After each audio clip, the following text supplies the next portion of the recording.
샬롬 샬롬 샬롬 샬롬 샬롬. 하나님 사랑합니다. 여러분 주 안에서 사랑합니다. 오늘 에스겔 3장이죠. 12절부터 1절부터 27절까지 우리 함께 합독했고, 오늘 중심이 3장 12절부터 21절까지의 말씀입니다. 12절 보니까 때에 주의 영이 나를 들어 올리시는데 내가 그 뒤에서 크게 울리는 소리를 들으니 찬송할지어다. 야훼 영광이 그의 처소로부터 나옵니다. 그렇게 시작이 됩니다. 27절에 내가 너와 말할 때 내 입을 열어라. 내가 너를 말을 못하게도 할 것이다 라고 얘기하시죠. 그리고 다시 내가 내 입을 열 것이고 함께 말하자라고 말씀을 하십니다. 너는 그들에게 이르기를 주 야훼의 말씀이 이러하시다 하고 얘기하라. 들을 자는 들을 것이요 듣기 싫은 자는 듣지 아니하리니 그들은 반역하는 족속이다. 듣지 않은 자들은 반역한 족속이라고 말합니다.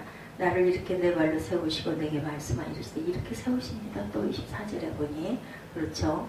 우리가 말씀을 전하려면 제대로 알아야 된다는 거죠. 누가 됐든 요즘에는 평신도 사역자들도 너무나 많습니다.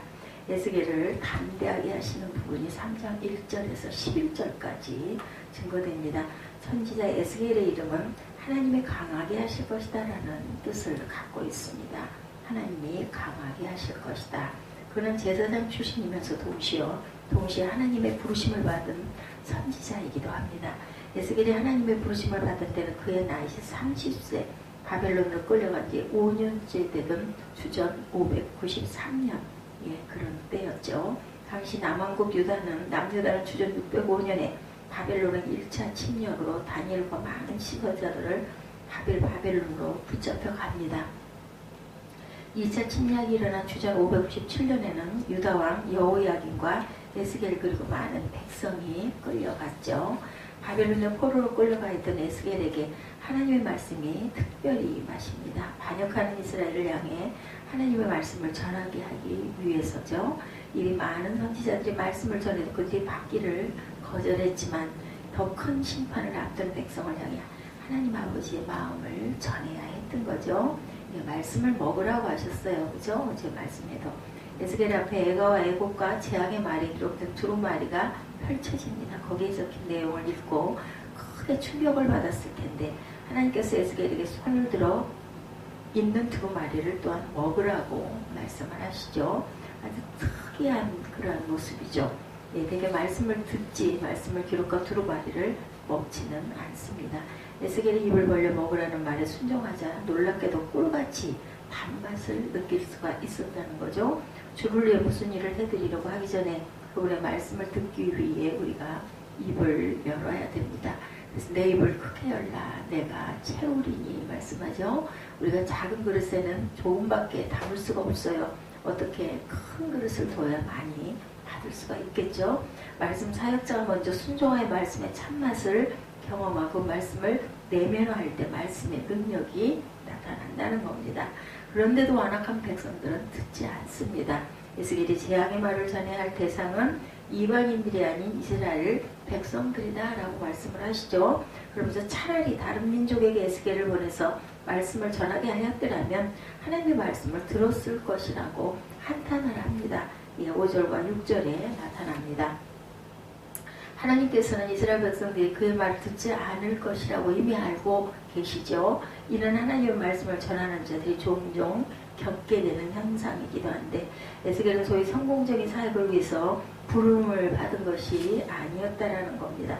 하나님의 말씀을 신실하게 받아서 전하는 일에 부름을 받습니다. 아니 듣든지 하나님은 이미 아니 들을 것이라는 걸 알면서도 그래도 전해야겠다고 에스겔을 부르신 거죠. 사람들의 마음을 돌이키는 일의 성공 여부는 누구에게? 하나님께 달렸다라는 뜻입니다. 우리 할 일은 신실하게 하나님 주신 사명을 행하는 것 뿐이죠. 이를 위해서 하나님께서는 우리를 강하게 하기를 원하시고 하나님을 잘못 믿으면 아예 믿지 않는 것만 못하다는 것을 우리가 절감합니다. 성령의 이끌림을 받지 않는다면 믿는 자만 믿지 않는 자보다 더 추한 모습을 보일 때도 있죠. 이제 에스겔의 말은 통하지가 않아서가 아니라 마음이 굳어서 받아들이지 않는 이들을 향해 포로로 잡혀와 있으면서도 징계의 의미를 모르는 무지한 백성들을 향해서 곧 고국에 돌아갈 것이라고 외치는 거짓 선지자들의 말에만 환호하는 미혹된 백성들을 향해서 가야 했습니다. 이스라엘 족속에 임하는 굳고 마음은 강팍하고 패역한 자들이었죠. 그래서 그들은 하나님의 말씀을 들으려고 하지 않습니다. 먼저 에스겔을 강하게 만드시어 그러기 때문에 이스라엘 민족은 하나님을 배신했고 하나님의 마음을 상하게 했습니다. 그들이 너무 완악했기에 하나님은 에스겔을 그냥 보낼 수는 없었죠. 그래서 하나님은 그들의 굳은 얼굴에 예언의 말씀을 전하게 하기 위하여 에스겔의 얼굴을 굳게 하시고 그들의 강한 이마에 대항하여 에스겔의 이마를 화석보다 강한 금강석 같게 만들었다. 그들의 마음이 얼마나 완악하고 강했으면 에스겔을 똑같이 강하게 했다. 그리고 비록 반역하는 족속이라도 두려워하지 말고 그들의 얼굴을 무서워하지 말라고 격려하십니다. 그러나 이스라엘 족속은 이마가 굳고 마음이 굳어 내 말을 듣고자 아니하리니 이는 내 말을 듣고자 아니함이라. 보라 내가 그들의 얼굴을 마주보도록 내 얼굴을 굳게 하였다. 그들이 굳어 있으니까 굳게 하였고 그들의 이마를 마주보도록 내 이마를 굳게 하였을 때 내 이마에 화석보다 굳은 금강석같이 그 이마를 굳게 하였으니 그들이 비록 반역하는 족속이라도 두려워하지 말고 그들의 얼굴을 무서워하지 말아라. 7절에서 9절에 이렇게 나타나 있습니다. 에스겔의 이름의 뜻이 하나님이 강하게 하신다. 예, 오죽이나 하면 하나님이 강하게 에스겔을 이름까지 지어주셨습니다. 이스라엘 백성이 하나님의 말씀 받기를 거절할 때 거절당하는 것은 선지자가 아니라 하나님이시기에 하나님께서 책임지실 것이라는 것을 우리가 믿고 가야 합니다. 하나님의 말씀을 전하는 데 있어서 상황이 언제나 평탄한 것은 아닙니다. 그 어떤 난관이나 어려움이 있을 때에도 오직 주신 말씀을 전하는데 최선을 다해야 되겠다. 때를 얻든지 못 얻든지 성과에 연연하지 말고 마음으로 받으며 귀로 들을 것을 전파해야 합니다. 그럴 때 하나님의 말씀을 전하는 자들에게 하나님이 함께 하십니다. 에스겔이 성령의 감동을 받죠. 12절에서 15절입니다. 때 주의 영이 나를 들어 올리시는데 내가 내 뒤에서 크게 울리는 소리를 들으니 찬송할지어다. 야훼의 영광이 그의 처소로부터 나오는도다 하니 이는 생물들의 날개가 서로 부딪히는 소리와 생물 곁에 바퀴 소리라 크게 울리는 소리더라. 주의 영이 나를 들어 올려 데리고 가시는데 내가 근심하고 분한 마음으로 가니 야훼의 권능이 힘있게 나를 감동시키더라. 근심하는 마음을 갖고 있다 보니까 하나님의 권능이 나를 감동을 시킵니다. 이에 내가 데라비에 이르러 그 사로잡힌 백성 곧 그발강가에 거주하는 자들에게 나아가 그 중에서 두려워 떨며 7일을 지냈다. 그런데도 두려워 떨며 7일을 지냅니다. 분한 마음에 에스겔이 야훼의 영광이 찬양이 울려 퍼지는 가운데 주의 영이 에스겔을 들어 올려 가시죠. 주의 권능이 힘있게 그를 감동시킵니다. 에스겔이 야훼의 처소에서 나는 영광을 찬송할지어다라는 찬양 소리를 듣는데 또한 생물들의 날개가 서로 부딪히는 소리와 생물 곁에 바퀴 소리로 크게 울리는 소리를 듣습니다. 에스겔은 성령의 의하에 옮겨질 때 근심하고 분한 마음이 되었다. 3장 14절이죠. 성령의 감동에 의한 것입니다. 그것은 하나님의 말씀을 들어야 할 이스라엘의 영적인 모든 상태를 보았기 때문에 근심하고 분한 마음이 들었어요. 너무 완악하고 너무 굳었다라는 거죠. 어느새 에스겔의 마음에는 하나님의 성령의 감동이 되어 이스라엘의 죄와 그것에 대한 하나님의 분노가 차오릅니다. 이제 에스겔에게 하나님의 마음이 그대로 드러나는 거죠. 7일 동안 아무 말도 못하고 앉아 있어야만 했다고 15절에 증거합니다. 에스겔은 데라비에 이르러 포로로 끌려온 이스라엘 백성과 함께 하는데 두려워 떨며 7일을 보냈다. 무려 7일 동안 아무 말도 못하고 앉아있었다. 얼마나 무섭고 얼마나 완악했으면 그 백성들 가운데 있으면서 이렇게 두렵고 말을 못할 정도로 굳어있습니다. 이는 그 백성들을 향한 하나님의 아픔을 반영하는 것일 수도 있습니다. 혹은 하나님께서는 어렵고 고통스러운 사역에 자신을 부르셨음을 자각했기 때문에 느꼈던 에스겔 자신의 느낌일 수도. 도대체 이 자들에게, 이 완악하고 딱딱한 자들에게 어떻게 내가 이걸 전해야 할 것인가 하는 부담감 때문에 이렇게 말을 못하고 앉아있었을 수도 있다는 거죠. 하나님의 말씀을 전할 때 이와 같은 마음의 슬픔을 느끼지 못하는 자는 하나님의 파수꾼이 될 수가 없습니다. 에스겔은 자신의 사명의 무게에 눌려 마음이 상합니다. 16절이죠. 바로 그때 하나님의 신이 그를 감동시킵니다. 성령의 힘이 아니면 우리가 꿋꿋하게 버티고 증거하고 전할 수가 없다라는 거죠.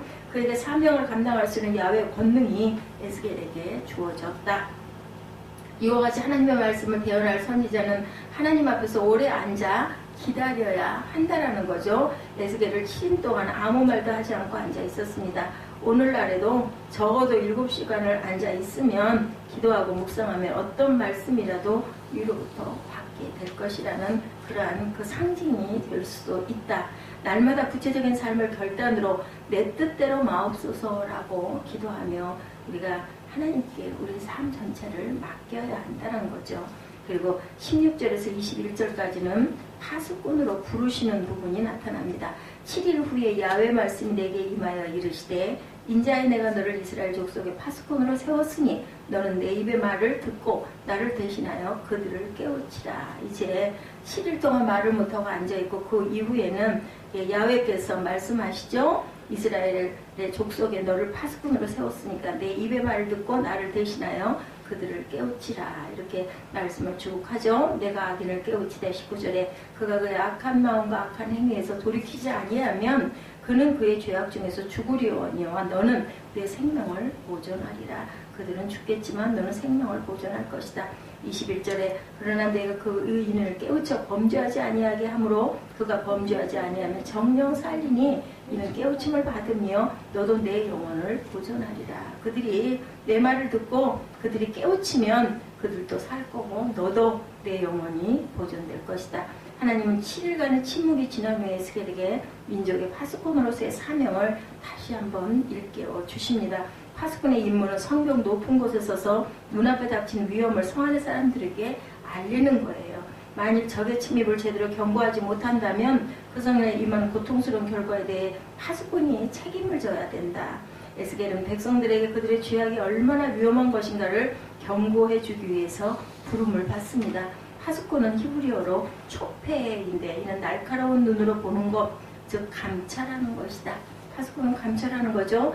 초페로 임명받은 에스겔이 해야 할 일은 하나님의 말씀을 듣고 하나님을 대신해서 이스라엘 백성을 깨우치는 일이고 그 사명을 감당하기 위해서 하나님께서 그에게 권능을 주셨다라고 말씀하죠. 사명받은 자는 사명을 내리는 자의 말을 정확하게 받을 줄 알아야 되고 그것을 분명하게 실행하는 것이 가장 중요하다. 3장 17절에 너는 내 입의 말을 듣고 나를 대신하여 그들을 깨우치라 이렇게 말씀합니다.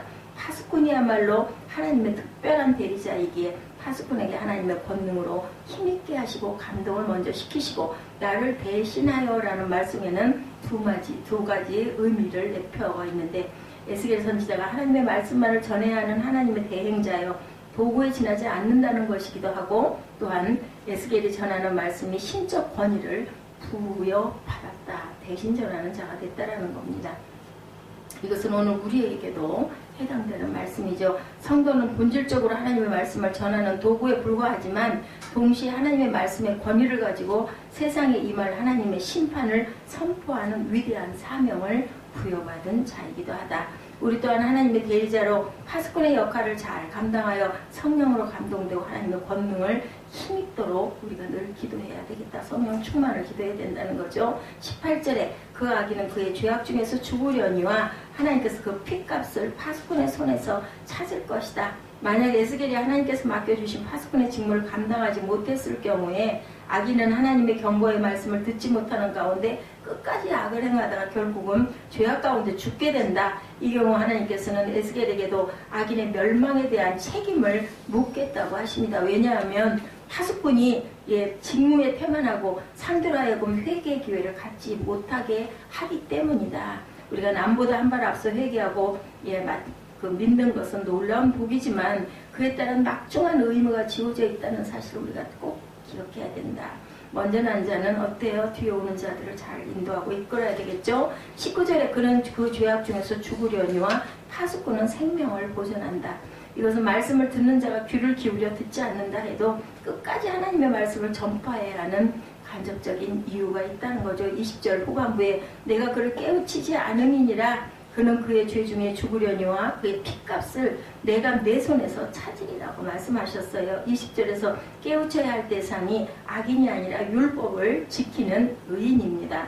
따라서 이러한 의인도 타락하지 않도록 항상 말씀으로 경계해야 하는 것도 선지자의 사명이다. 21절에 내가 그 의인을 깨우쳐 범죄하지 아니하게 하므로 그가 범죄하지 아니하면 정령 살리니 이는 깨우침을 받으면 너도 내 영혼을 보존하리라. 에스겔이 파수꾼으로 자신의 직무를 완수함으로 사람들로 하여금 죄악에서 떠나게 할 수만 있다면 당연히 이들의 생명을 살리고 자신의 영혼도 보존될 것이다. 이것은 모두에게 최선의 결과이며 하나님께서도 진실로 원하는 바이다. 그래서 에스겔을 세우신 거죠. 정말 어려운 것은 날마다 주님의 뜻대로 살아야 되는 것이 우리에게 어려운 과제이죠. 오늘도 매 시간 매 순간마다 하나님의 뜻을 따라 주님이 원하시는 그러한 그 말로, 주님이 원하시는 행위로, 주님이 원하시는 삶으로 하나님 앞에 영광을 돌려야 되겠다. 우리는 하나님의 은혜로만 의롭다함을 받을 수 있죠. 구원이 내 힘과 내 노력과 내 의지가 아니라 하나님의 도우심 없이는 불가능하다는 겁니다. 구원하시기 위해 우리의 삶의 변화를 위해서 주님은 내 뜻대로 마옵시고 아버지의 뜻대로 하시옵소서 하고 기도하셨어요. 우리도 영광스러운 우리 삶의 미래를 내다보며 또 내 이웃들의 삶을 진정으로 변화되기를 기대하면서 어떻게 해요? 내 뜻대로 마옵소서라고 기도하고 주님께 우리의 삶 전체를 맡겨야 되겠다. 하나님이 죄인을 대적하시죠. 적의 동태를 살펴서 나머지 거민들이나 군대에게 상황을 알리는 것이 파수꾼의 사명입니다. 자, 우리가 항상 하나님을 속히 자신들을 구원하여 복으로 돌아게 하실 것이라고 믿었던 그들에게는 어때요? 청천벽력과 같은 말씀이죠. 에스겔이 알려야 할 긴급한 대적은 바벨론이 아니라 하나님이었습니다. 그분의 임박한 심판을 에스겔은 알려야 되고 그 굳은 마음에게 어떻게 내가 이걸 알릴 것인가 두렵고 떨리는 그에게 하나님께서는 힘을 주시죠. 그래서 파수꾼은 성도 모두의 사명이라는 겁니다.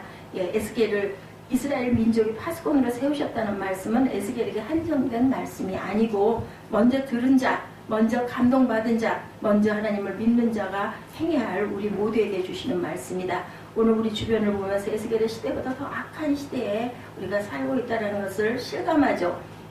우리 누구에게도 이미 하나님의 말씀이 주어졌어요. 땅끝까지 이르러 주님의 증인이 되라고 하는 명령이 우리 모두에게 주어졌죠. 예수께서 부활하시면서 말씀합니다. 오직 예수 그리스도를 통해서만 구원을 얻을 수 있다는 복음 중에 복음이 주어졌어요. 그래서 명심할 것은 전도는 하나님을 대신하는 사역이라는 것.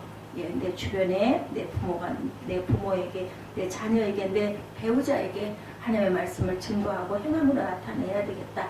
듣기 싫은 자는 듣지 않겠지만 귀 있는 자는 들을 것이고 우리는 때를 얻든지 못 얻든지 하나님의 말씀을 증거할 줄 알아야 된다. 그래서 성도 모두는 하나님의 파수꾼이다. 하나님께서 에스겔을 파수꾼으로 부르셨지만 이스라엘 백성이 돌이킬 가능성은 없었어요. 그런 상황에서 에스겔은 목숨을 걸고 파수꾼의 역할을 하도록 부름을 받았고 그것이 꼭 성공하는 것이 아니라 할지라도 우리는 부르심에 우리가 순종할 줄 알아야 된다. 죄인이 돌이키든 돌이키지 않든 말씀을 대언한 선지자는 그 책임을 면합니다. 죄인이 그 죄악 가운데 회개치 않고 멸망을 당하면 하나님 그 책임과 핏값을 선지자, 대언자, 성도에게도 찾겠다고 오늘 본문에서 말씀하시죠. 왜냐하면 그가 진리의 말씀, 대언의 말씀을 제대로 전달하지 않았기 때문이다.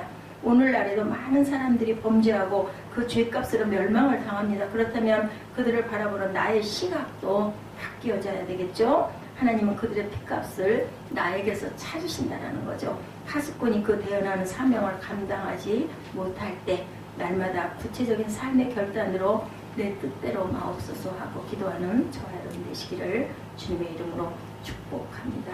그래서 에스겔이라는 뜻은 하나님의 권능으로 경복케 하신다라는 뜻을 갖고 있다라는 건 하나님은 강하게 하실 것이다. 누구를? 에스겔을.